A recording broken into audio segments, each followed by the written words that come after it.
Joey. I'm Matt. I'm Kristen. And we are willing tonight to talk about the silly songs. How y'all doing? So good. Pretty good. It's been it's been one of those weekends.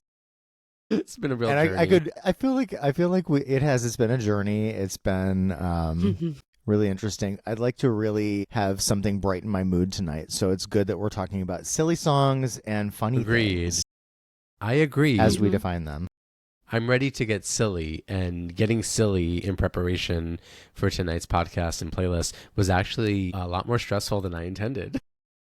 Yes, I agree. And we'll get into this more, everybody, but part of it is just figuring out what we consider a silly song, right? Because Tori has an incredible sense of humor, and she can be super cheeky and also like earnest in a way that's like a little corny sometimes, but super sweet at the same time. So I was really finding myself, kind of beating my head over like what a playlist could look like, because there were so many possibilities. So I look forward to us getting serious about the silliness tonight and talking about these songs that I think are both treasured and sometimes maybe dismissed, depending on who's the listener and what kind of Tori they want, either in that moment or what kind of Tori they believe themselves to be a follower of, right? Like I've said it many times in the podcast, that famous 2007 show where Pip performed and we were all leaving. We were so energized, and there was that woman apologizing to her friend saying, "I'm sorry, I thought she was gonna be pretty Tori tonight. I didn't know she was gonna be scary Tori." And the woman with her was just like, looked so disappointed. And I always thought that was so funny, because it was like this idea that there are these different Tories. So there's also silly Tori. And I'm gonna jump ahead a little bit, Maddie, and just go on to say that the silly song, the idea of the silly song, the moniker, comes from back in 1996 on the Caught a Light Sneeze US single. There was Caught a Light Sneeze, and then there was a subtitle, Silly Songs, and those silly songs were, they were This Old Man, the Hungarian Wedding Song, Graveyard, and Toodles Mr. Jim. Now, I don't know if they were all on the same single. They might have been split amongst imports and US, but those were the silly songs. I actually think Hungarian Wedding Song was separately on an import, because I remember like buying it somewhere else just to get that song and then being like, I love this. It's 25 seconds long. Fuck.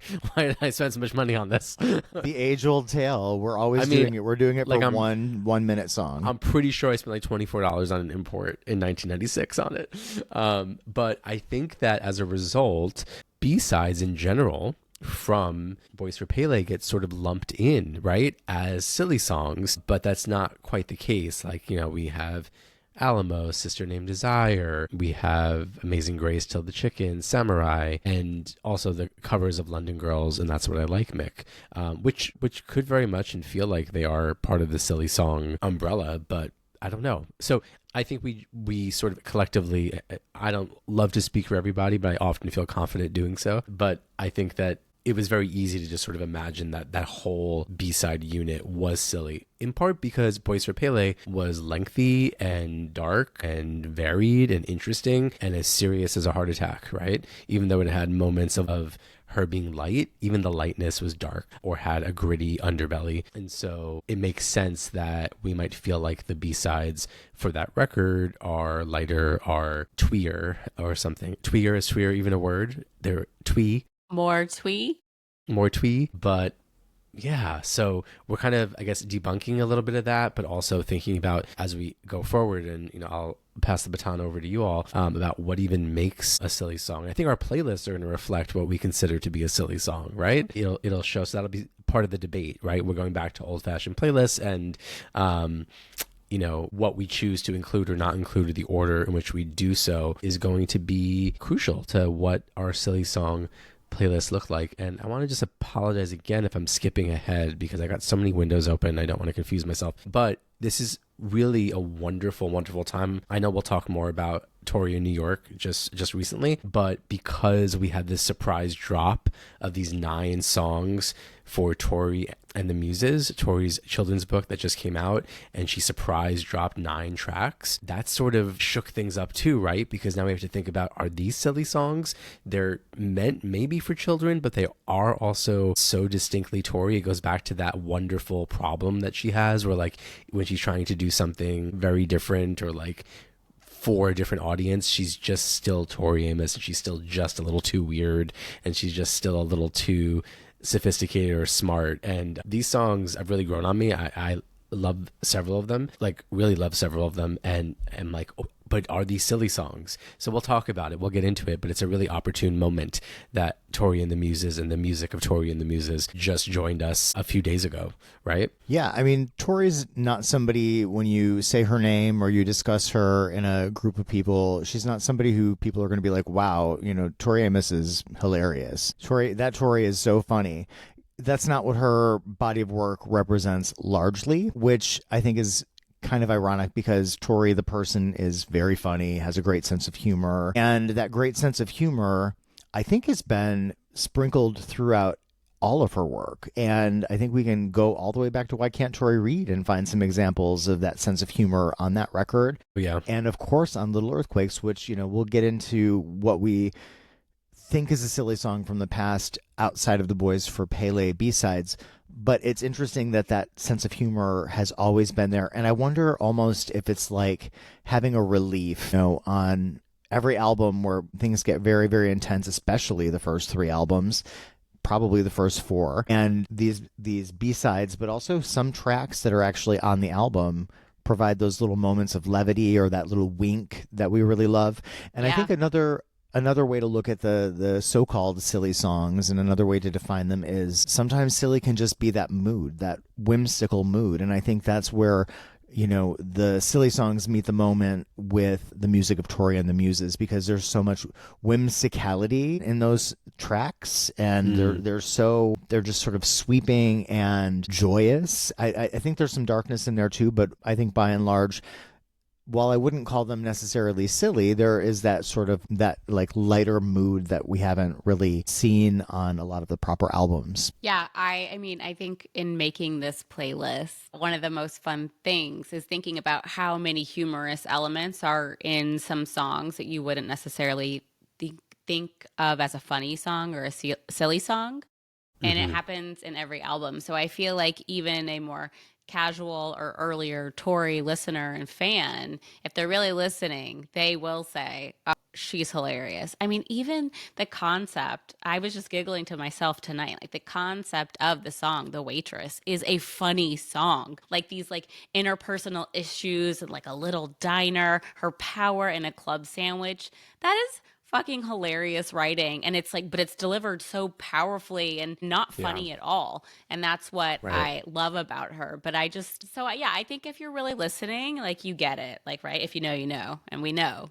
Yeah. I was going to say that even some of these so-called silly songs contain moments of intensity within the silly song itself. So I think that our interpretations are going to probably be all over the place tonight, which is going to be really fun, and will make for fun playlists. Yeah, it will be really fun. And I like what Kristen just said, because, you know, it is a really funny line in The Waitress that we don't often think of as funny because of the intensity with which she performs that song. It might have been funny in like 94 or something when she was doing it really like slow and like a little cabaret-esque or something in 94, but that song evolved so much. But, you know, even a line like, so you can make me come, that doesn't make you Jesus, I know, is a fucking like banger of a line. It's sharp, it's cunty, it's like slaps you in the face. It's like a brilliant stand-up could have a version of that line, right? And yet that song, we don't think of it as funny, you know?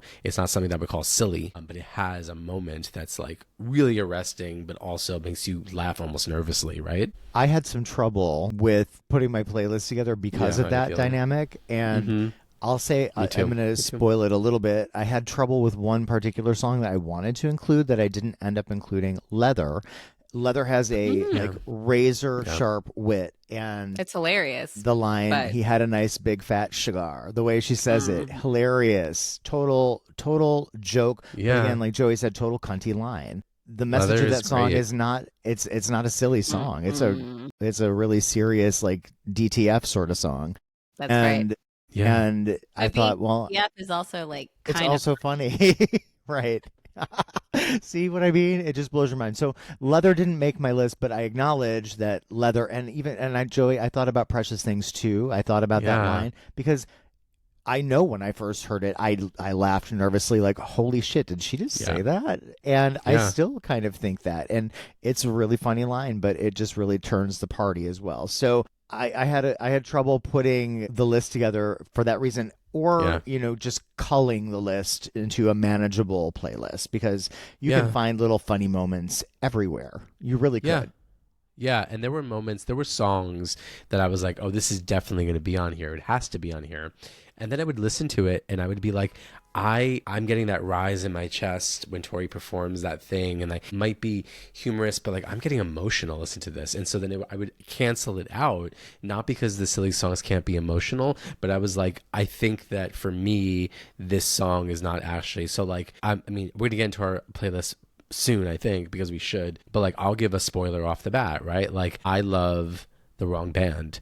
A lot of people would think it's a silly song. I think it's a really serious song and I adore it. And I didn't put it on here, right? And I had a similar thing with, Programmable Soda, which feels silly and small, but actually I think is really important. I think I put it as the first song on my ADP list before Code Red, because it is a serious song. It's like her kind of saying like, fuck you, record industry. You want me to be this? You want me to do this? You want me to do this? You want me to do this? Right? Like, and the genital panic line is funny and weird, but it's like the song is just not silly to me, right? So I had to like sort of like go between like, is this actually like, it could be silly. One man's silly is another one's sensual or nostalgic or emotional, or just music just does that otherworldly thing where it just sets you into a place and a moment and a memory, and so sometimes it just can't be categorized that way. So I think that's going to happen between the three of us. There'll be things that each of us has left off and the other will be surprised that it was on your list, or the explanation will be really fascinating.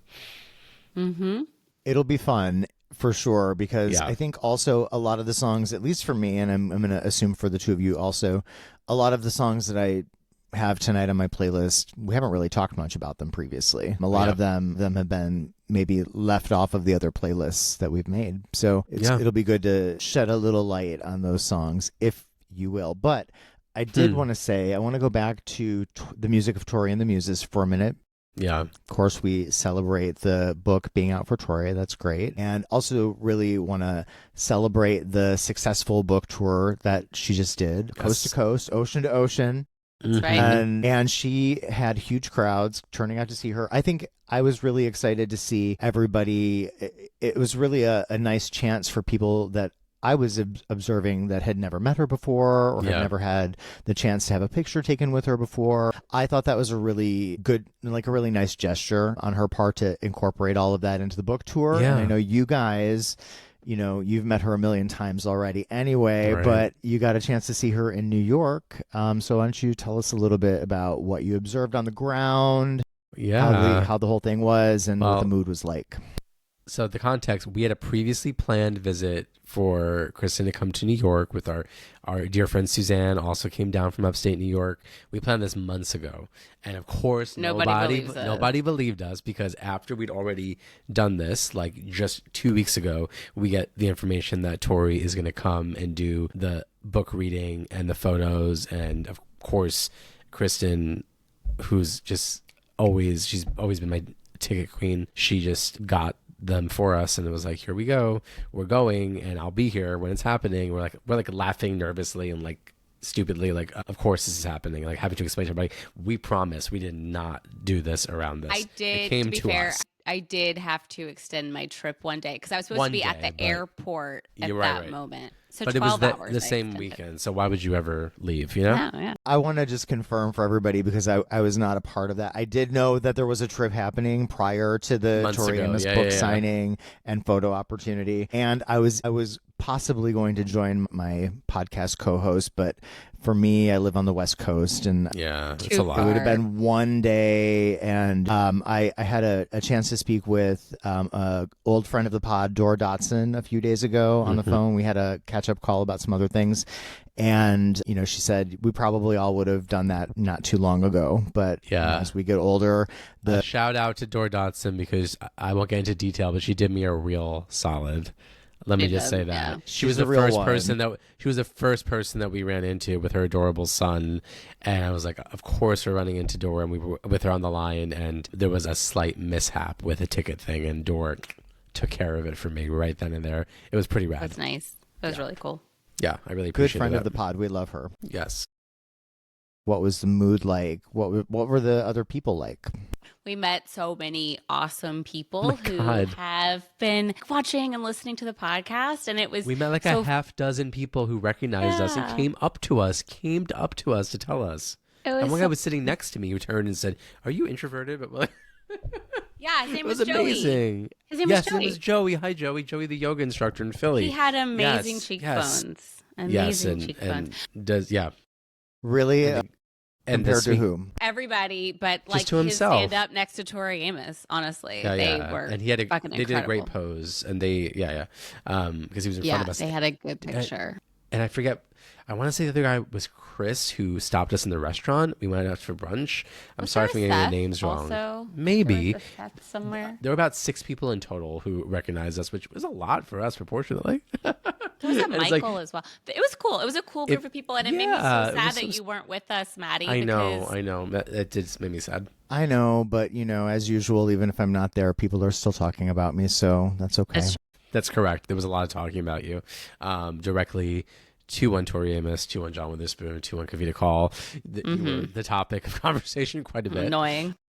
It was a great vibe, I have to say. Barnes & Noble. Sorry, I pulled focus. It's all right. It was organized. Tori was super cute. The interviewer did a great job. And it was a nice organized, get up, go on your line. They took your stuff for you, like brought it elsewhere so you didn't have to have any things carried. There were lots of little kids there. That was really cute. That was cute. And at first I wasn't sure that I liked the idea that like all the photos would be public, but it was actually really nice seeing them come in and see all these people with Tori. It was very like, very different. I don't know if she will, but honestly, like this is not a bad model for a meet and greet in the future. Like if she wants to keep things organized and just take photos of people and chat with them for a minute and charge people $25 and donate to a charity or something, like Or, it's not a you bad. know. It's not, or include it with a ticket. You The, can get a the meet and greet charity ticket. of the charity of the expensive shoe. Yeah, of your income, but your I don't W-2. think she, It's but fine. I don't think she would be comfortable. Like the $25 had a Sure, book that's with fair. it. You know what I mean? Like, and you couldn't Yeah. sign anything, and you couldn't like, you know what I mean? There was nothing to ask for. You just had That's to go fair. say hi, get the picture. So if she wants to make this like a new thing, just to keep it moving, because people you get to really see her on the last tour, it wouldn't be a bad idea. So it could be charity, or it could just be you buy a ticket that costs $30-$40 more, and then you get to line up at the end of the night or something, or before the show. That wouldn't be a bad model for her. That's all I'm saying. 'Cause she's given so much for so many years with just hours of her time with nothing except for like a rain auction or something, which is a very different experience, right? And it's for a very different cause. But I think that wasn't a bad model, and people were organized and polite, and it was good, and everybody knew that they would get to her, so people were calm and lovely. And there were a few hundred people there, Matt. I was told It was more than I expected. so we got there, we sat down before 2. She came out a little bit after that, and it took us about an hour and a half until we got our moment to take a photo. And I was told by somebody who was outside that when they got out, it was about 7:00 p.m. and people were still lined up outside. At least 5 Dang. hours, 6 hours that she was doing that. So you can imagine how many people that is. She's such I mean, a pro. honestly, I think it's also just a really smart marketing strategy and a smart sales strategy, because you're counting all of those book sales, you're giving the fans the thing that they want the most, plus you're putting your book front and center. I actually think it was a really shrewd idea, and I'm surprised that she didn't do it in other cities, but I guess for books she really hit the main The major cities that you should cities, go yeah. to. Yeah. was surprised that she didn't. I mean, I'm sure there's other like majorly beloved bookstores across the country, but I'm surprised she didn't come to Austin and book people, because she's done that Mm-hmm. one a few Yeah. times. I've missed it every time. She probably has to get back to work ASAP. She better. Let's Because go. that's some confirmation that girl is working on new music, and she has Can to we get. talk about that? I mean, I'm not gonna say much else, but we were Okay. given the. I mean, we're in public. Nobody gave us like excruciating detail, but No, we it's didn't get clear any real details. It's It was clear just that like stuff is happening. I mean, I'm sorry if Mama made nine songs for the Tori and the Muses just recently, and the music is that good and that interesting. I'm sure she's got something brewing right now. It was the vibe. It was the gist that everybody was getting ready to get busy again. I'll also say, I'll absorb the blame if I said anything. Sorry, people. I think it's fine. I've seen people posting about it online. I saw people fine. posting too. I think she was telling people. Okay, great. I didn't ask. I think people were asking her. We didn't ask her. I didn't ask because Yeah, I didn't ask her. a lot of people have asked her about this, and she's confirmed to people who have already talked about it online. It's not like it's a big secret it's that not she's a big working deal. on something new. Yeah. Right. Okay, right. fine. I liked that she. God, so respectful. I don't know. I can't ever remember. No, I what understand. You don't want to. rumor. Yeah, I get it. I did really appreciate, though, that, the event felt very, like, genuinely Tory, just generally. Like, I didn't feel like, when I decided that I was going to extend my trip, I felt a little weird that I didn't have one of my children there, I guess. I was like, oh, I feel weird going to this without my kid, which you wouldn't think you would. I don't know. But when I got there, I felt totally at ease, and I didn't feel weird not having my child there when I talked to her. I mean, she's so locked in. It was very comfortable. It was my great. child It was was only really a few sweet. blocks away, but I knew I couldn't bring him. He never would have waited all those hours. He would have been running around losing his mind. Dude, Dora's child was an absolute Angel. saint. Angel. He was incredible. But I was thinking, Ellis would have been yelling like, "What the fuck is going on?" If she and Elio were Where's together, the real they would have been like pushing, like it would have been bad. like stacks of books over.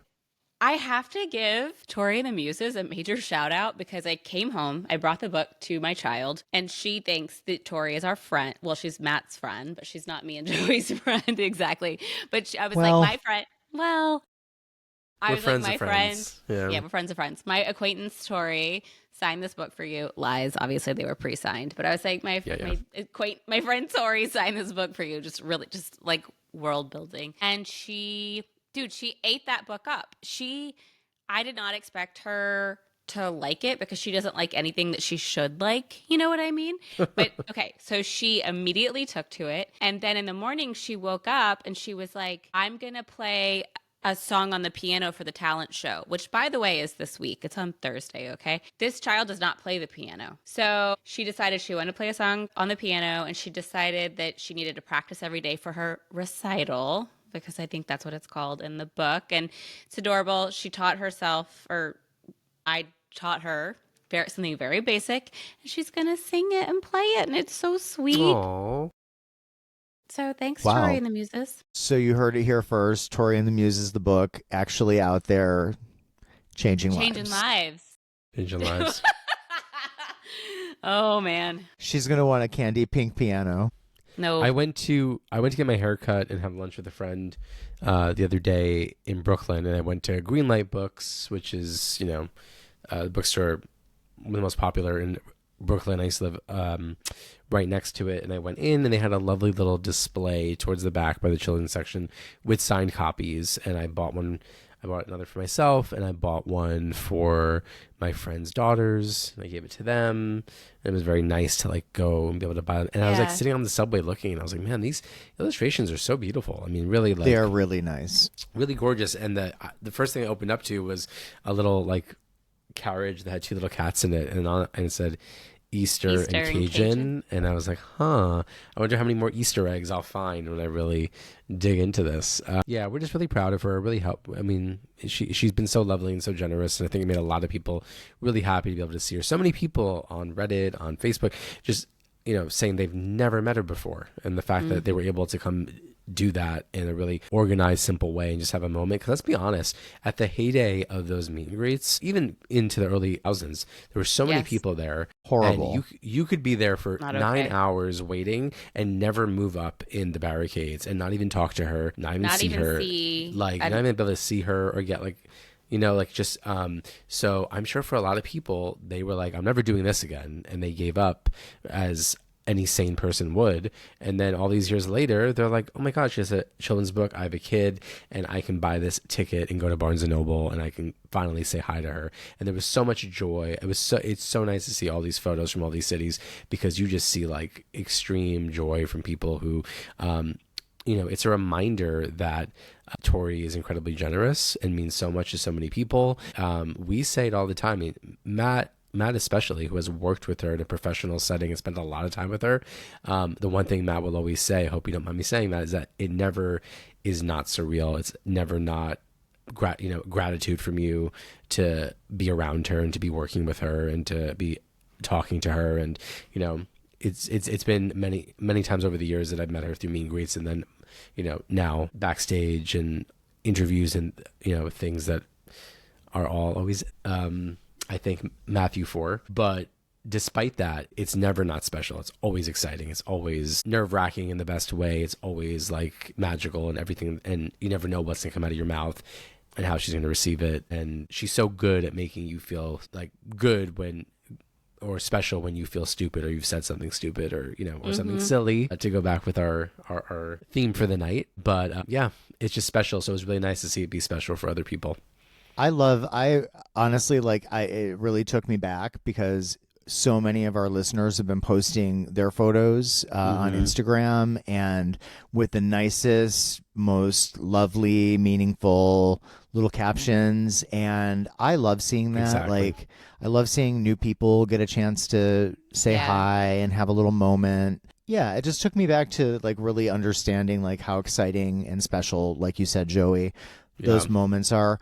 And also, it looked like she was having a lot of fun. Like, it's so nice to see a situation and a meet and greet situation where it can be fun and light, and it's not, it's not super heavy, and everybody can get a really nice moment out of the whole exchange and walk away with a smile on their faces. I'm making this sound like a exchange with a prostitute, but it's no, sorry, Tori, but you know what I'm saying. Like, it's a really, I really like when I stepped back and I watched all of it happening, and then I saw all of the social media outpouring of love, which was really genuinely that. Like, I just thought, wow, that's a really smart and good business strategy that that they accomplished with this little mini tour. And it is a great model for thinking about future endeavors too. Yeah. Kristen, I think you'll agree with me on this. She also did a really excellent job of setting the tone of like, we're here to talk about magic. We're here to talk about passion. We're here to talk about, like, she kept it so whimsical and hopeful and light, not twee and not trite, but like light and optimistic. And she just, you can watch many clips of her speaking in different cities, but really the message of like, this is for the children, and not in like a, not in like a corny way, but like in a legitimate, like, we have to start leaving things for the children because we're leaving them so many bad things that they're going to have to clean up. And so how do we take them away from their phones and the news of the world? And how do you, like, she didn't say this, but it'd be a good motto, like, ditch the news and find the muse, like, because TikTok, all those things, the episode title, you're being bombarded with, the horrors of the world and worry. And, this has always been true. We've all lived through our own era of problems in the world and in the country, but something about the, she's made it clear for a while that she cares about sort of the fragility and the growth of children and youth. And it means a lot to her. And so, it makes sense that she would make this book, and she set the tone. And I think that tone allowed for people to come up and see her. And there wasn't like a bunch of sobbing. And I'm sure some people cried, but there wasn't sort of like a spilling of, popping a vein and spilling your heart out. Maybe in the letters that were dropped in the box, there was some of that. because there was like a bit of Sure. a little mailbox where people could drop things. We need but to pop a vein every so often. sure, What do but you Yeah, want? there's nothing wrong with that. yeah, but you can see from the photos that she kept people really, really at ease and really, really happy to be with her. She kept everything really, really happy, you know? And I mean, like, truthfully, I think we live right now in a time that's so chaotic and stressful and so many bad things are happening. Like, Right. really, when like I'm going out for, you know, a moment of enjoyment and entertainment that I really love, I don't necessarily need it to be super political, super heavy all the time, even though that's the reality is everything is right now. I liked from what I saw of those clips that, you know, she did talk about the importance of the moment, but also, as you mentioned, Joey, she remained just very hopeful and optimistic and upbeat. We need that in our art right now. We need that from the people that we look up to right now because, Yeah. you know, it's so easy to just slip into a hole of destruction with the news, you know, or scrolling on your phone. So Totally. yeah, I totally echo what you just said. I think that is a really good point. I also think that you could see, Kristen would agree with me, I think you could see her taking in and taking on the energy of the people in the room and knowing that they need her and that she needs, she needs us. And that's what makes me excited about whatever she's working on now, because, you know, you could actively see those exchanges. She talks about those exchanges all the time, but to like be in the room and to see hundreds of exchanges just sort of happening around us in this very specific way. I don't know. It felt like a crystallization or like a real visual of something that she has like talked about for so many years, right? Like, it's like, oh, I'm seeing this now. I know what she's talking about. Because again, if you went to a meet and greet, even in more recent times where it's not quite as stressful, you're in line, you see her, and then you go. You don't actually stick around to see her with other people because you're not supposed to. But this setup, at least at the Barnes & Noble in Union Square, you kind of couldn't go anywhere. So like you left and you were getting your stuff and you were talking to people, and then you could still see her doing her thing with other people. And that was just a really, you know, and again, to get that public link, at first I was like, I don't want people having my pictures. What are they doing? And then by the end, for like hours, we're all just like scrolling, like, you know, just really happy and saying, oh, I saw that person in the back of that line. I'm so glad that she got up there eventually to see her, you know? It just felt really communal, really, really lovely. But yeah, I think wow, we need... can't believe you guys were recognized in public. Wow. I can't believe it either. I laughed every time so hard, like this unbelievable laughter. Like I was like, I'm not laughing at you. I'm just laughing at the fact that you guys recognize us. And there were also people who wrote us on Instagram saying that they saw you, but were maybe a little too shy to come up and say hello, so which sweet. Relatable. It's silly, but Well, it's silly. relatable, but silly because like we're literally weird as fuck, all three. Introverted, so introverted. We get it. I mean, I'm a professor, so I have to talk to all sorts of people all the time and act like I know what they're talking about. So you can always approach me, everybody. Yeah, whenever you want. Me too. Whenever you want. I know I have resting bitch face, but not me. You guys can talk to Kristen and Joey. Don't. Yeah. Don't talk to Matt. I think we need to get into our playlist. I was wondering, what do y'all think about this? I was thinking that before each of us offers our playlist, we take just a few words, like a minute, to describe in this context what we believe a silly song is before we share our playlist of our silly songs. And of course we can go track by track and give our concept if we have one, or narrative if we have one. But I think it would just be really fun to say, like, when you think of a Tori Amos silly song, how are you defining it in a few words? Yeah. Who'd like to start? Not me. Matt. Why do you never want to start? I'll start. I'm fine with that. Because she's furiously, to you guys, and then I copy you. She furiously. Okay, she's changing things the whole time. She's she's like under that her makes like sense. That tracks. My playlist is good, but yeah, I mean, there's something good. Yeah, hell yeah, I'm gonna fucking change it. So I will not go first. All right, I'll go first. That's fine. Excellent. So I define a silly song much like I said earlier in the intro. I'm thinking more along the lines of things that are a little bit whimsical, a little bit lighthearted, a little bit funny, a little bit witty. So I took a sampling of things, and for me, it sort of shaped itself into a little bit of a mini theme that involves death and food. So Right. that's Sure. really the crux of the biscuit with this playlist, if you know what I'm saying. So that's where I started, was food and death. Man, you said Right. that, and in my fridge right now, I have my mom's homemade eggplant parm, and I have some cannoli because I was in Jersey before, and now I'm like, do I black my screen? Do I black my screen out and go eat while you're Or just eat it like I did. It's You're come gonna good. here want, and just eat it? after I tell you about this tantalizing playlist, you're gonna want to eat those Okay. cannolis. Okay, Let's All okay. right. go. Well, so we're gonna really start out with death before we Right. get to the food. Got Sure. it, got it. That's usually how So- it is in a funeral, right? You do the service Yeah, and then you eat. yeah. Yeah. Or Yeah. you know, in another version of the playlist, you eat first and then you die because you ate too much.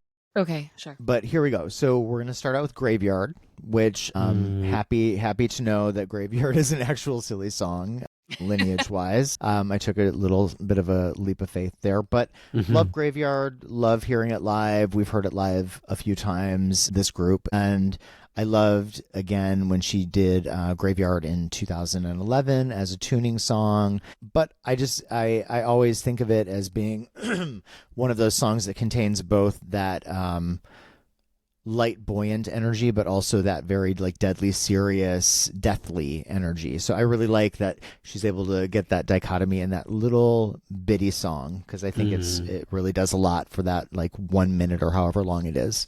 So Graveyard is going to go into Happy Phantom. So Happy Phantom for me always has been that moment of relief on Little Earthquakes. I think it's, it's not necessarily a happy-go-lucky song. The subject matter is not necessarily, sunshine and rainbows, but the way it's delivered, the composition and the tempo of it, to me, give that feeling of being very whimsical while confronting death. So I like, again, that dichotomy. So from Happy Phantom, we're going to go to White Telephone to God, which bridges the death and food divide. You would. I love White Telephone to God. Famously have sung it to Tori in the car, and I don't think she knew what I was actually talking about. But it was a funny, silly moment related to White Telephone to God. So I always think of that song as being really funny. And it is. I mean, it's, about eating. And dying. Eating, and then dying. So from White Telephone to God, I'm going to do That's What I Like Mick, the sandwich song. So good. Because you got to have a sandwich after White Telephone to God. Cheese and onion. Cheese and onion sandwiches. And I remember when I first heard this, I was like, what is this? Because you're dealing with Pele and you're grappling with the intensity of things like Blood Roses, things like Donut Song. And then you get to That's What I Like Mick, and you're like, is this the same person? And I like the sort of like southernness of it, the bluesiness of it. I don't know. I like That's What I Like Mick. From that song, we're going to go to Anna's Bakery. We need cupcakes, and this song is all about making cupcakes and cakes. I really enjoy this song, I have to say. I think it's cute. It's It is very cute. and it's also a little bit sultry. It's got a little bit of sway to it. It's got a little bit of a Beatles vibe to it, which is not unfamiliar on a Tori Amos record. But I thought it was good. And the more I listen to it, the more I really enjoy it. And I liked what she had to say in one of the clips about, not everybody is going to be called to be a writer. Not everyone is going to be called to be an artist. Some people are going to be called to be bakers or what have you, taking care of plants, things like that. So I like looking at that song like that too. So from Anna's Bakery, of course, we're going to go to Giant's Rolling Pin. More Pie. Mississippi Mud or Key Lime. Lady I'll loves take a both. pie. I'll take both, honestly. I'm not going to lie. I need both a citrus and a chocolate. Same. Okay. Yeah, right? Yeah. I think it's really weird to love a citrus dessert as much don't. as I do, but No, You don't think citrus so? Desserts are great. Okay, we've talked about this. I hate citrus desserts, and Tori said that I think her favorite right now was like a lemon tart or something, which was gross. I can't. It's Hard to really, it was hear. upsetting. It was like a divisive moment for me. I was like, shit, why am I here? No, I really enjoy a citrus dessert as well, but I also love chocolate. So I do too. Like you can throw fruit in there, but fruit's always going to be the least attractive to me. So from Giant's Rolling Pin, we're going to go to Spies. Couple of, That's a good one. that's right. food and spying. going hand in hand. And from Spies, I'm going to go into Happy Workers. Ooh, you went for it. The Sort original, of. the remix. Is there a remix? Yes. I think it's The Happy Worker and Happy Workers is the remix. So you want Really? to say The Happy Worker, I believe. The Happy Worker. Confusing, but I want the longer one. The sort of that very whimsical energy I about love my job. going to work and loving it. You sing that to yourself when you go to work? I wish I could share that song's enthusiasm You about walk going to around work. saying, I love my job. He loves his job. No, ma'am. Sister, I start think- the engine. I don't think people would like that very much. Mm-mm. I watched that movie Toys just to hear like the 3 seconds of the Tori's version that's when I was younger. Not a good movie. Sorry. No. R.I.P. Robin Williams. Yeah. Yeah. Hurtful. I mean, on paper, it really worked, and there was a lot of anticipation for the movie Toys, and it makes sense, like, that Tori would be a part of a big, Hollywood soundtrack at that stage of her career, too. But I think all of it just went really south. Didn't turn out the way it maybe should have. So from that song, we're going to go Day and Night from the Fairy Workshop, which I'm really into this song, like really into it. It's an earworm, 100%. It's the one that I think is most like a Tori song. There's a moment where it sort of takes off and lifts and it gets very buoyant. And when I first heard it, she's saying, these are the lyrics: cling clang, bling blang, a bling blendy blong, cartwheel into a somersault, jingle jangle, pink plonk, plink plonk, plinky plonk, flippity flop, fluttering. I was like, okay, really? And it really works. I have to say, I'm really into this song. I'll listen to it over and over and over. Y'all know what Nice. it reminds me of? I don't know if you know the song "What's He Building in There" by Tom Waits. Do y'all know that song? Was it Tom Waits? do. Yeah. I think so. What's he building? I'm Yes, pretty Tom sure. Waits. Yeah. Matthew, listen to it. It's like a Tory kind of mermaid version of that, I guess. Okay. The second I heard it, I was like, oh man, it gives me that vibe. Report back. I will. Anyway, I love the song. I think it's really whimsical. And when I saw the title, I was like, fairies, huh? And you know what? If anybody is able to have a song that discusses fairies, obviously it's Tori Amos. There's no shame there. There's no judgment, and it works. It really works. It's cute, it's fun, and I think quite exuberant. But there's also some of that classic Tori, like at the very end, the piano, the way it sort of, I don't know what the term is for it, but kind of goes up and down and sort of into the higher notes of the piano. And she talks about the candy pink piano, I think is gripping almost. It just gets very like emotionally gripping for me in that part. So again, she's sort of going to both of those different extremes of being extremely whimsical, but then showing also some darkness in key moments of the song and some drama, which I really like. And then from there, I am going to put on the Gold Dust version of Programmable Soda, which I think is Gold Dust version. Interesting. Yeah, I wanted some orchestration after Day and Night. I like that. And I mean, it's a cute song. And again, soda, so it goes in with my theme of sugar Food. and ingesting and food. From there, we're going to go to Mary Jane. Yes, Mary Jane Who? She Brownies. makes the brownies, yeah. That's right. So from there, you're a little stoned. And then the insect ballet happens out back. Love the insect ballet. Super fun. I love when she says, step of the cat padisha. It really gets in my head. From insect ballet, we're going to go So creative. to Hoochie Woman, Ugh, yeah. which is really well right there after the kind of like, sexy drums of the insect ballet at the end. From Hoochie Woman, we're going to head into Bachelorette. Have a little champagne. From Bachelorette to Humpty Dumpty. Cute. From Humpty Dumpty to Venus and Back Live's version of Mr. Zebra. How many fucking songs is this? I've got two more. How many total is this? 1, 2, I 3, don't know. 4, 5, 6, 7, 8, 9, 10, 11, 12, 13, 14, 15. Okay. Well, I'm keep you track. close. Oh, wow. Okay. So from Mr. Zebra, Not Dying Today. Oh, yeah, that's good. That's fun. That's fun.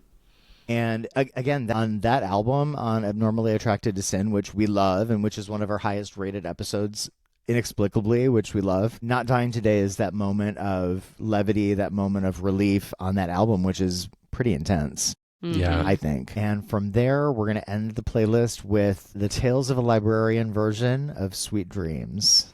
Damn. Ooh. Say more about. I mean, I Take it think back it's to a the silly politics. song. Oh, your daddy. Okay, Yeah, girl. it's just so funny when she Okay. says that. It's Who's your so daddy? saucy and so Who's your daddy?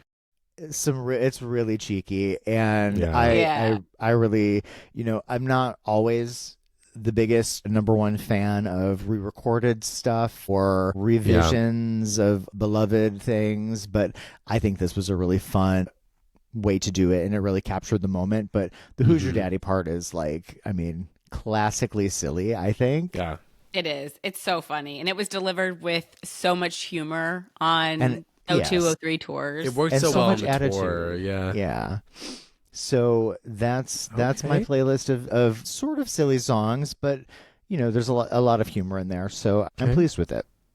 I'm going to read back your playlist really quickly. Tell me if I missed anything. Maddie's playlist of his silly songs is Graveyard, Happy Phantom, White Telephone to God, That's What I Like Mick, the Sandwich Song, Anna's Bakery, Giant's Rolling Pin, Spies, The Happy Worker, Day and Night Fairy Workshop, Programmable Soda from Goldust, Mary Jane, Insect Ballet, Hoochie Woman, Bachelorette, Humpty Dumpty, Mr. Zebra, Not Dying Today, and Sweet Dreams, the Tales of a Librarian version. Correct? Mm-hmm. That's it. Nice. That's good. Okay. Good work. Thank you. Kristen, do you want to go next? Yeah, I can go. And I'm it's going to be curious to see how many songs, Joey, you have in common with Maddie, because I have Yeah. quite a few, maybe like half-ish. I've got a good number. Yeah. Yeah, and I think like it was. Go ahead. I was just going to say, I'm glad that we did this one as 3 separate playlists. I know Yeah. that for our Yeah. last playlist, it really worked. And for some of the ones that we're going to have coming up, it'll be great to have a collaborative playlist. But this one was fun to do individually, I think. Yeah, and the last Yeah. one was really about like these rankings where we're trying to really do it outside of ourselves, right? And like see what we think of as best, and so that was appropriate for that. I don't think 3 separate would have been as fun, because there was a mystery element to it.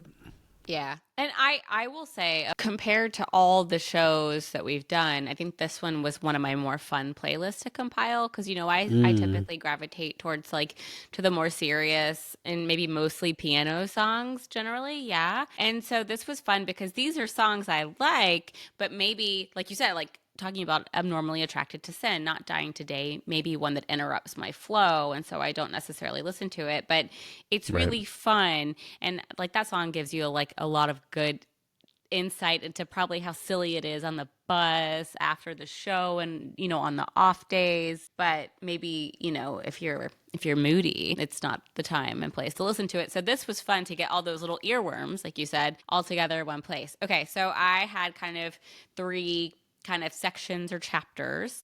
Okay. The first I called serious songs or serious elements disguised as funny songs. Mm-hmm. And then the middle one was food and beverage. Shocker.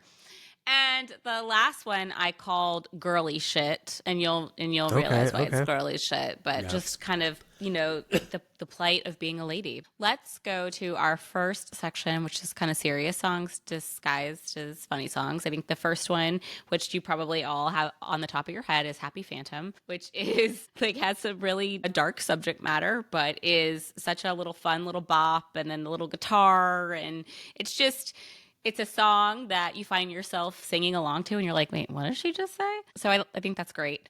The next song I included on my list was Space Dog. Ooh.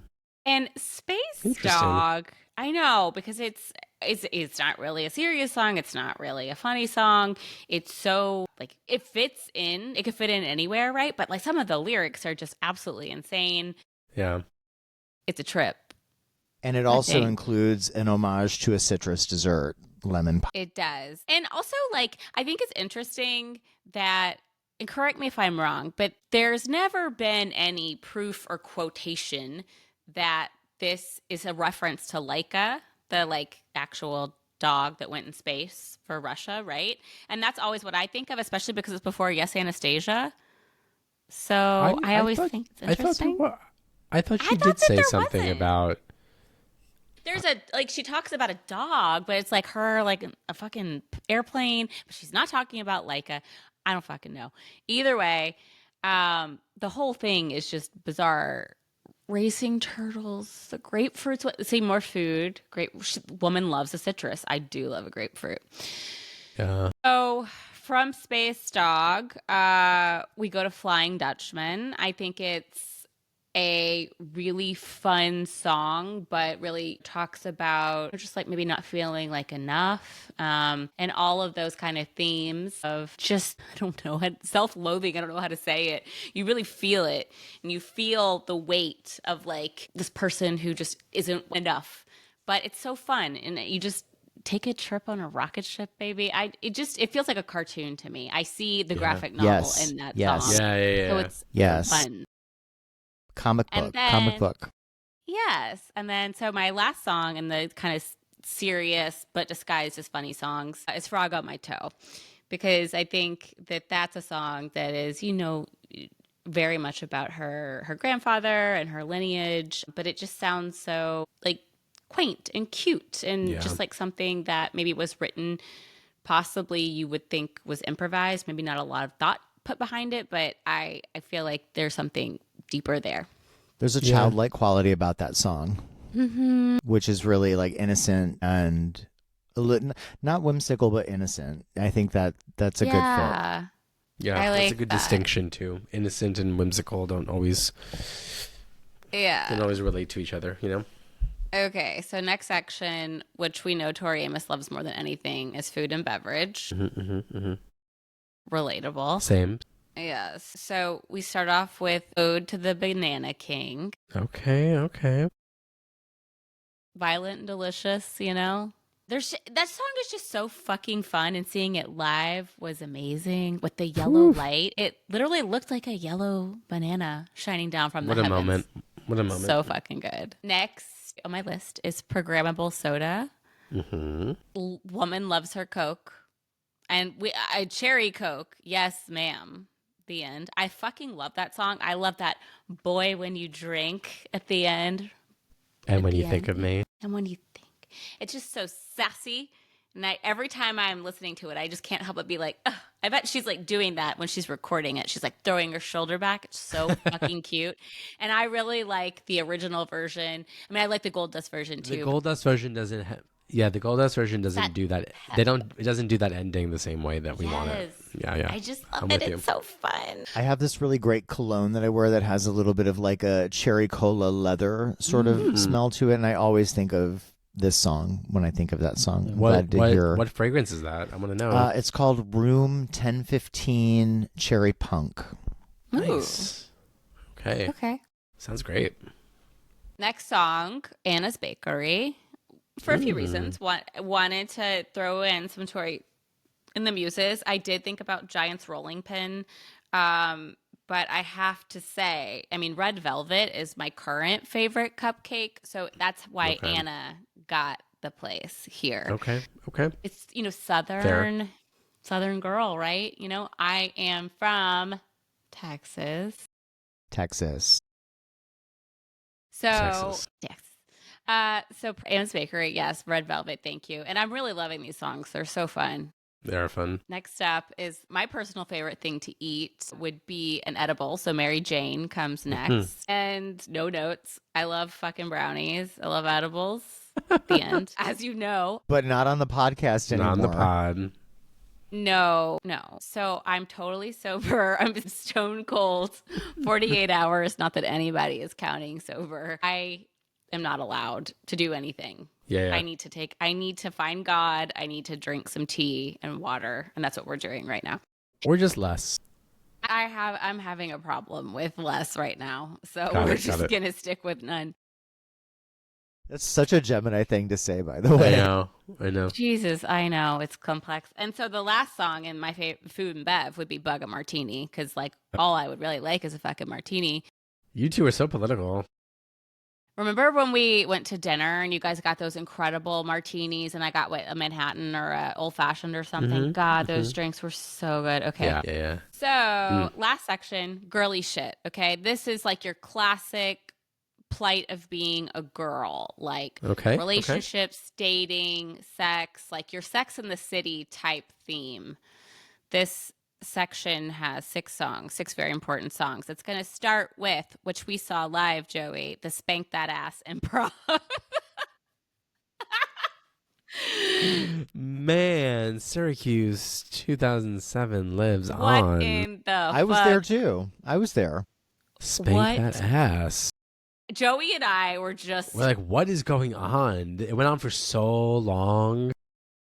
That is a great choice. It was wild. Wow. I didn't realize that y'all were going into the live archives. Amazing. Well, I didn't really. So why it made it on here was Spanking Your Lime Over the Crushed Ice from Bug a Martini. I thought it'd be a nice bridge into the girly shit from drinking. I see that. I see that. Although maybe drinking is girly shit. I don't know. But it was just one of those nights.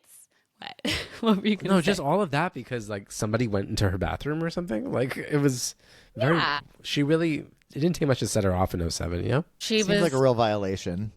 Yeah.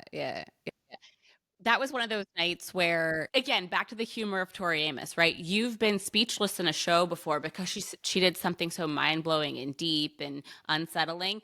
I was literally speechless because it was the funniest shit that I've ever seen. She was feeling herself. There was a band accompanying it. It was fire. They just all started playing with her and it just like was this... It was this wild improv. Amazing. And everybody around us was just like dying laughing. It's so good. Okay. It was crazy. So next up, Spank That Ass. Obviously, it's a naughty boy sneaking into her, probably accidentally walking into her dressing room. Right. Whatever. Open the door. Naughty boy. Heart Attack at 23 from Why Can't Tori Love Read? That. I mean, it's so dramatic, right? A flair for the dramatic, a heart attack at 23 because you're loving this guy too much who's probably a total fuckboy. Hilarious. We've all been there. Hello. Totally all been there. So, and then on the theme of fuckboys is Hoochie Woman. Because like you have definitely misplaced your anger at the Hoochie Woman because it should be the fuckboy in Heart Attack at 23. But whatever. Why is she still giving him money and a loan? Dude, it's very strange. She brings home the bacon. I don't know why she's fucking with him at all. Because she can. Because she can, right? And then what I think is one of the most hilarious Tori Amos songs ever after that, Fat Slut. No notes. I don't know what to say. You're not sick of hearing it? Not sick of hearing it. But I did want to take, at the end of my playlist, I wanted things to turn back into a more fun, girly shit mood, which is Bachelorette, which I think is just so playful and giggly and fun. And you can just tell it was like improvised and silly. I love the giggle at the end. It's like her real voice. It's not her like singing voice. You can just tell. Sorry. She's so cracking up. Yeah, it's so good. So cute. Good. And then the last and most silly song, or not the most silly song, but the song that I feel that is probably the thing that Tori Amos loves most in her girly shit phase is Ode to My Clothes, because that bitch loves her clothes. I love that. I get that song stuck in my head all the time. And every time I'm fucking cleaning out my closets, I'm always singing Ode to My Clothes. So ladies love their clothes more than the men. The end. Yeah, what a cute playlist. That's a really fun playlist. So Kristen's playlist, everybody, as follows, is Happy Phantom, Space Dog, Flying Dutchman, Frog on My Toe. That was the serious disguised as silly. And then we have Food and Bev. Food and Bev. Ode to the Banana King, Programmable Sody, Anna's Bakery, Mary Jane, Bug a Martini. And then we have the girly shit, Spank That Ass Improv from Syracuse 07, Heart Attack at 23, Hoochie Woman, Fat Slut, Bachelorette, and Ode to My Clothes. Very nice. That's really good. Yeah, that was really excited to hear that. It was cute. Yeah, I'm delighted by that. So mine is both similar in some ways to yours, but also quite different. So it's interesting. I wrestled with this a bit, and I ended up choosing, like, there's sort of a domestic storyline. Like there's like death is in there, food is in there, but also romance. And when I think of the silly songs in general, when I describe them, I think of them as songs that I feel like every composition of Tori's, she's serious in the sense that she puts work into it. And if she thinks that it's enough to give to us, then there's always weight behind it, no matter how, silly it might seem or how like inconsequential. I've said on this podcast many times when I've cut songs from albums, I'm like, that song is not about anything, so I cut it, right? But I have brought some of those songs back into the fold because it's not about it necessarily meaning something to me, but thinking about the fact that it meant enough to her to put it out. So I think of the silly songs here as like partially being very earnest, moments where like the sense of humor is more like the sense of humor of an auntie or a mom or like her being being a little I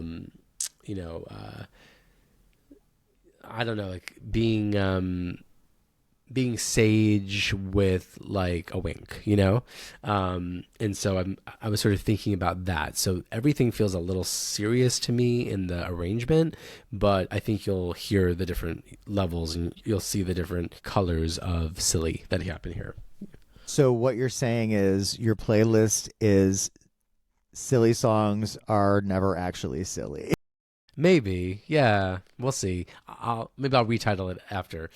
So we go for like it goes like a kind of a domestic section, like a domestic narrative, because everybody knows. I think I said it on Night of Hunters, and if I didn't, I always think about that album as being like Tori finding like a dusty old expired tab of acid, putting on her tongue and like laying on the front lawn having a mild hallucination.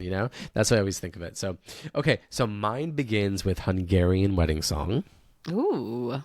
When you said you'd marry me, I thought you meant you wanted to. You said you'd like to, maybe on a Tuesday. So there's that rage, that clock ticking, and she wants that man.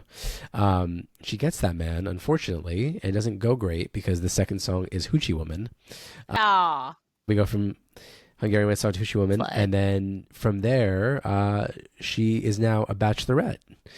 Ooh. And so she's sort of being a little sloppy and loose with herself. And, because that's the thing about Bachelorette. She wants the Bachelorette, turn dust into champagne. And, she's really just kind of like, she's a cowgirl. She's a star girl. She's at the door, right? The tide will turn. But also there's a window. Like you can get out if you need to, right? So Bachelorette to Mr. Badman. You love that song. I don't listen to it ever, but I always felt like it was so misplaced. I just felt like she was like, I need a number and let's add this song. Because she doesn't feel about anything, but in this context, it feels about something. And it ends with, her repeating and flavor too. And that just made me think of the next one, Chocolate Song. So we go from Mr. Badman to Chocolate Song. Because I love the production of Chocolate Song. I think the lyrics are so silly. And so that like incongruity, that tension, if she talks about the tensions of the opposites, I think it's like actually really smartly made, even though I don't love it. But again, in this context, I'm pretty into it. And we go from Chocolate Song, this, relationship where there's yearning and there's sort of silent screaming, and we go into something, there's an explosion of this domestic life, and we go into Cars and Guitars.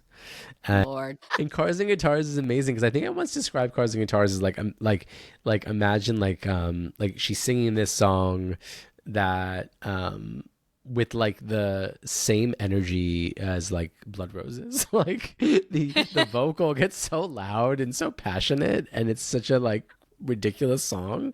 She's like in like a play school like yellow topped like little car with her feet, and she's shouting. Like it just feels so wild to me. But we go from Cars and Guitars to a real spike of enthusiasm and optimism with Spike's Lament from, which I love. Something's missing. Slap. Something is missing, like the joy in your eyes. It fits so well. So we go from Spike's Lament to 500 Miles in Lover's Communion. And it felt like it really fit here. I was debating between Dolphin Song there and 500 Miles, because I feel like Dolphin Song and 500 Miles kind of do the same narrative work about having this adventure and being in love and this big odyssey. 500 Miles felt most right here. So that domestic life is sort of it's satisfying her now, and now there is this other being that is coming into her life, and we have our little Tash moment where we go from 500 Miles to Cactus Practice. Which feels really silly and wonderful in this moment, but it's like, mommy, you need to do some drugs, so I'll give you some cactus, you know.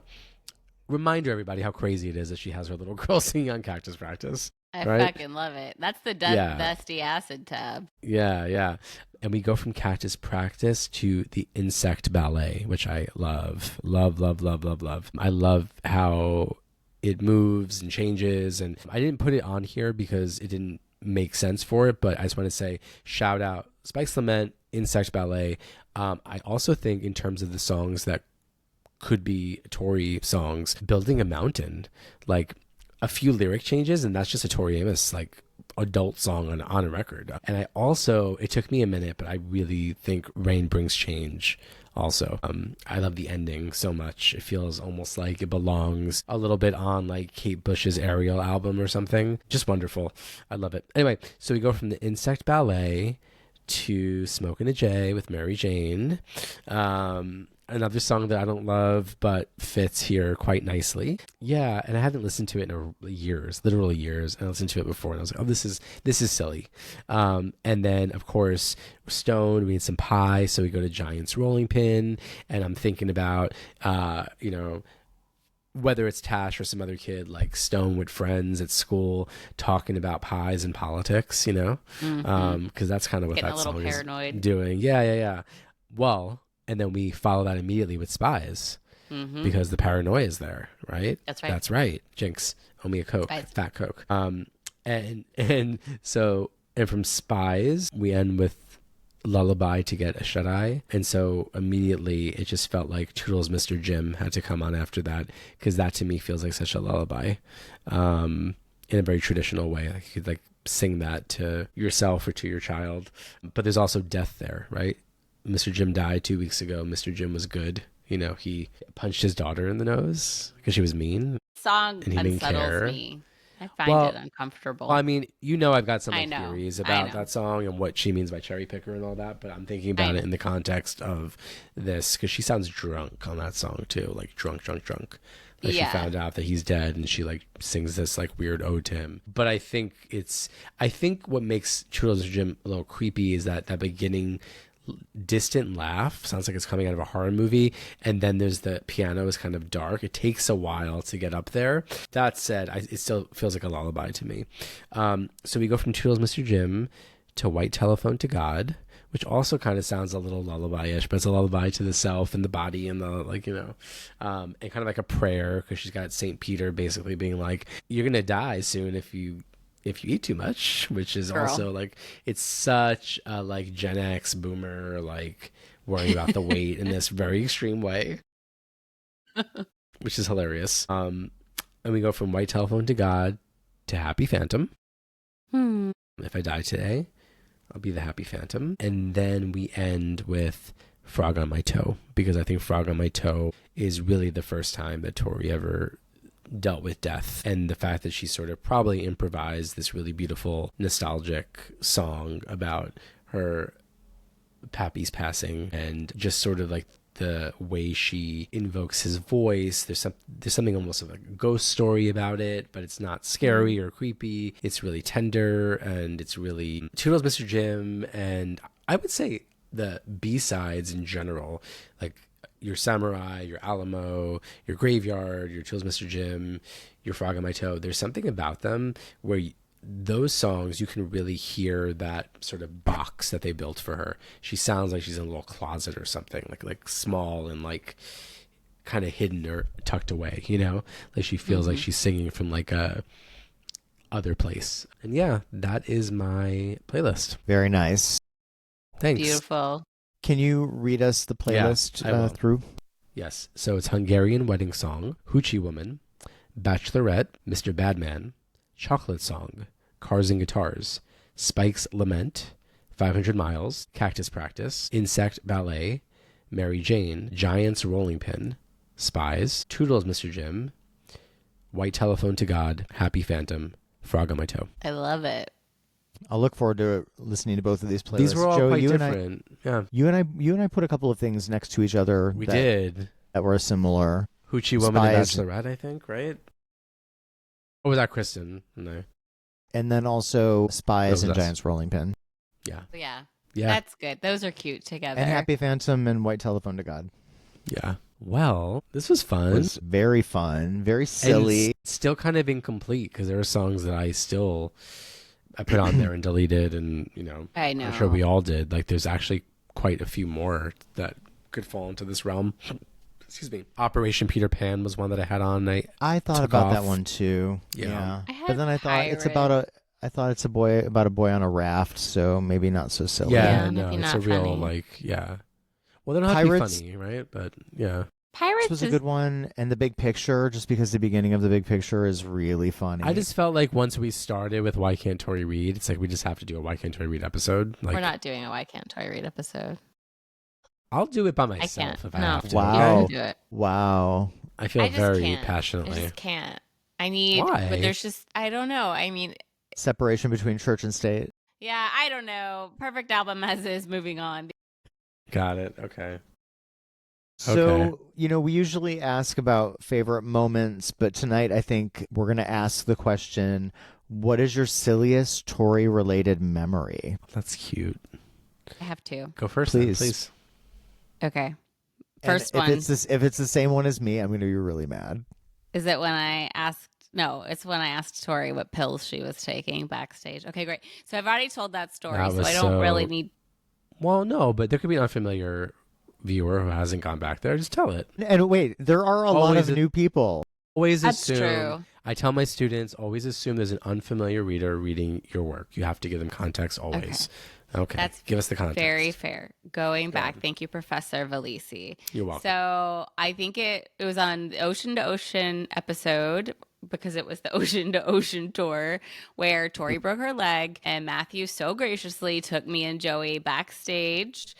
And this is the second time I'd ever been backstage. So, he's always like, don't embarrass me because I get really weird and nervous backstage. Like in Austin, He's I went always fucking catatonic. admonishing us and telling us not to embarrass him. Because Always. I am. For good reason. We're adorable.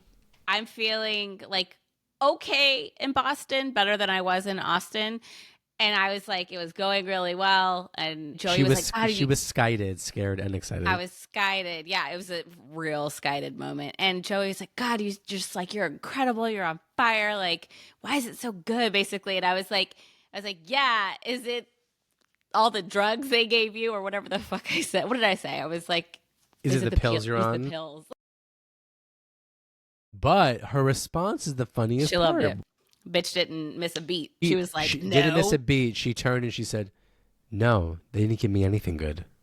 Yeah. And she named like a very basic She said trazodone anti-inflammatory. or something, right? She was something like, lame. no, they didn't give me any of the good stuff. And she was Something they give my elderly chihuahua. She when was like dead serious, looking at Kristen, like they didn't give me anything good. And her green tinsel was shimmering in I the was background, so and it was funny, great. but I was like, what? It was great. But also it's funny because Matt was like, I wish I could go back in time and tell Baby Keys that one day she would be backstage asking Tori Amos what pain pills she's on.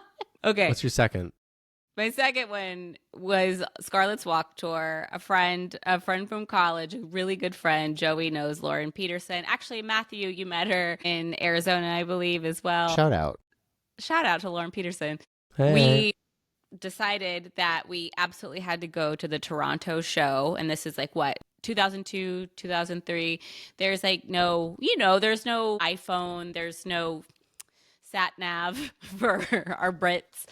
There's No sat nav to hell.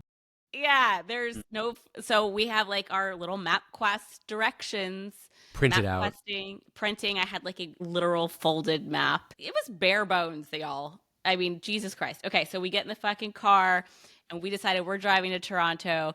And we are so lost in conversation, which is undoubtedly about some fucking Tori Amos bootleg, that we take a wrong turn, okay? And we end up in bumfuck Canada, and it's like a blizzard, and like we're looking at the clock, and we're like, oh my God, we got off track. How far? You know, we don't really know how long it's going to take us. We're looking at the paper map, and then we're like, okay, like the opener's on. Okay, after the opener, we'll just miss the first few songs. No big deal. 27 song set or whatever. It's fine. And then eventually we're like, all right, we're not going to fucking make it. And that's when we pulled off at a Wendy's in Cornwall, Canada. And we felt like it was a sign. It was time to give up. And we took that exit to Cornwall, Canada, ate Wendy's, and fucking drove home. It was like a 8-hour round trip. You remember what you had at Wendy's? Yeah, chicken nuggets and fries, of course. And maybe actually a baked potato as well. I fucking love Wendy's, y'all. So good times. The end. I don't fucking know. Drove to Canada just to go to Wendy's and missed a Tori Amos concert. But it was a highlight. So that's what I got. That's very silly. Mm-hmm. Matthew? Okay, so I also have two. And funny enough, the first one is on the On Scarlet's Walk tour as well. I have only been in the front row once in my entire life, and it was on that tour. And I'm sorry, twice, but I mean like dead center front row is what I'm talking about. And we were immediately in front of her, and it was back in the day when you could like put your hand on the stage from where you were sitting, and you know, you could see the drool. You were really up close and personal. And she did Leather, and when she did the nice big fat cigar part, she was facing a different way, and when that line came, she looked me dead in the face and did the sluttiest face at me. And I just I clutched my pearls and I screamed. Whoa. And it was so funny because I know she wanted to laugh because my reaction was so absolutely faggoty that it's unbelievable. Yeah. Honestly, it sounds a little homophobic, I have to say. She's like, he also wants a big fat sugar. So raw. It was so funny. I will never forget the look on her face. She looked really pleased with herself that she completely shocked me with something that I knew very well, with a silly song, if you will, with the funny line of a silly song. I was just like, bitch, I couldn't believe it. It was so funny. And my ex and I would laugh about it all the time. It was just a really, really hilarious face and a reaction. And Amazing. then my second one is one that will, even thinking about it, cracks me the fuck up. So it's also backstage in Boston. No. 2023, and I'm gonna tell the story because it's the funniest fucking story of all time. So Joey, Kristen, and I had the opportunity to see Tori in New York, and then we went backstage in Boston, and then we went on to New Jersey. And those four shows, I mean, legendary, iconic shows. I'm not going to sell you out. Go ahead. No, it's fine. So we, in New York, famously, she did the plugged version of Waitress, and we were all out of our minds over it, gagged, exactly, gaggerini. And so after Kristen asked Tori what kind of painkillers she's on and wants to rifle through her purse backstage, we mentioned, we really loved Waitress the other night. You really rocked our faces off and it was so good. And Joey said, well, it reminded me, did you remember that it was the same date as when you performed it at MSG? It was the 25th anniversary of her doing it at MSG. MSG, we all know what MSG is. Tori didn't get it, and blank stare. We were kind of all looking at each other, laughing because it was funny, and Joey kept saying MSG over and over and over. And I think she went NSG. And then John Witherspoon in the background shouts, Madison Square Garden, Tori. Madison Square Garden. Rolling his eyes. We were screaming. It was so funny. And Tori was still like, oh, no, I had no idea. And I said, you thought he was talking about Chinese food, didn't you? It was so funny. That was great. It's really silly, that moment. That whole moment was really funny. It was so funny, y'all. And after all the giggling, she looked at Joey and she was like, I did? And then she looked at me and I was like, yeah. And We're she was that was awesome. Yeah. And she was like, yeah, girl. Tori. And she was like, well, you remember it, and I was like, well, because it was incredible. No shit. Of course I remember it. Yes. Oh, Anyway, man. oh my God, MSG! Wild. I can't believe it. MSG. I mean, that's my number one favorite. I don't know moment. that I can, top that, but I share in it because obviously I was the progenitor of the thing that could have gotten us kicked out if she was mad, if she was pissed off with us. Like, who the fuck does he think he is coming in and trying to embarrass me and ask me if I remember this? That's not the way it went down, but I'll just end with my dear favorite, sweetest, silliest moment was when I was interviewing her for the Pop Matters Spotlight in 2012. I asked her the question, which of course connects to the original title of our show, Messing with the Master. And I asked her, Tori, how does it feel to be messing with yourself? And she was silent. And I thought, oh no. I shouldn't have said that to her. She's not happy. And she was silent for like 3 seconds. And then she goes, that's funny. And it was so cute. And then we had the most amazing conversation. In fact, they kept trying to cut it off. And she was like, no, just a few more minutes. I have a few more minutes. Yeah, she's wanted to keep talking and talking and talking. And I think it's because I gave her that dirty innuendo, And she was like, I really like this. I really appreciate this. Yeah, silly. Icon. Also, yeah. Also, I must say, same friend Lauren Peterson, shout out again. She couldn't be at that Albany meet and greet, and we requested Hungarian Wedding Song for her because she was in Hungary for study abroad. And I said, I really think you should do Hungarian Wedding Song. And she said, I should. You do. I should, huh? And she shimmied her breast. Her scarf was over her chest, but she was shimmying. She was like, oh shit, they asked for Hungary. And then I don't know, she shimmied her chest. She played Mr. Zebra instead. But it had a really like kind of ornate, intricate little weird intro, and we thought she was going to do it. Yeah, she fooled us that night. But she also, we were nearby, and I think she was like looking at us and giving us the like, I'm not really going to do this, guys. What do you mean I wish? How many times did that happened? You mean she was giving us the you wish? No. You wish she was looking at us. Okay. No, we were pretty close. Anyway, it doesn't matter. Okay, fine. What a sour mood to end this on. Good job. Shit. Good job, Kristen. Everybody, thank you so much. To everybody who came and said hi to us, it meant the world to us. It was so... Yeah. It was so like, talk about silly. We felt so silly in the best way. Like, you made our day. It was second only to getting the moment with T. We really appreciate and love you all. We can't believe that we have so many subscribers. We want more people. Please tell friends. Please join us. It's so lovely to do this and actually know there are people out there who are watching and are listening and are loving it the way that we love to do it for you.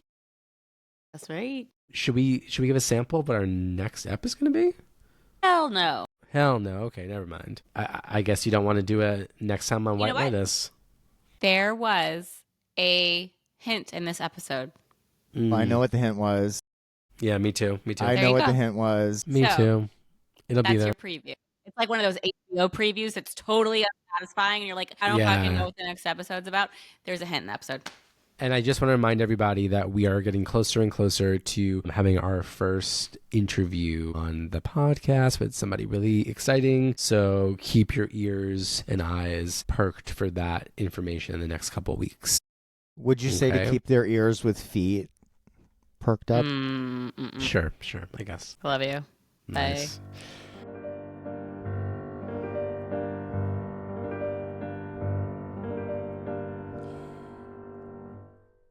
Then he said, Mom, I want to fauna. I'm being formulated and discover the realms of the unknown with Mary Jane.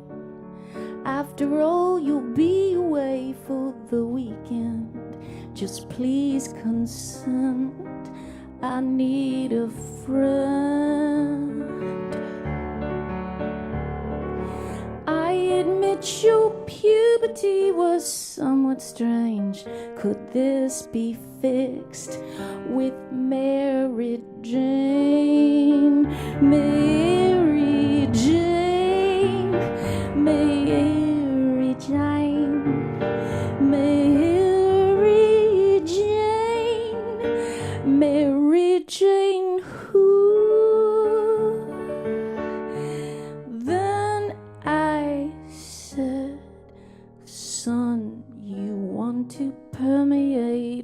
discover the realms of the unknown with Mary Jane.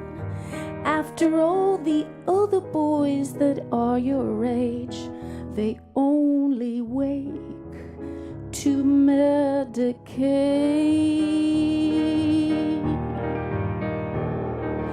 Do I know who family? Is she even mannerly when she's out in society? She even bakes. She even bakes. These are brownies. Mary Jane, Mary Jane, Mary Jane, Mary Jane, who? Then he said, I believe in who family, on her maternal side. There was a Dr. Tetrahydrocannabinol, pure isomerdronabinol, Mary Jane.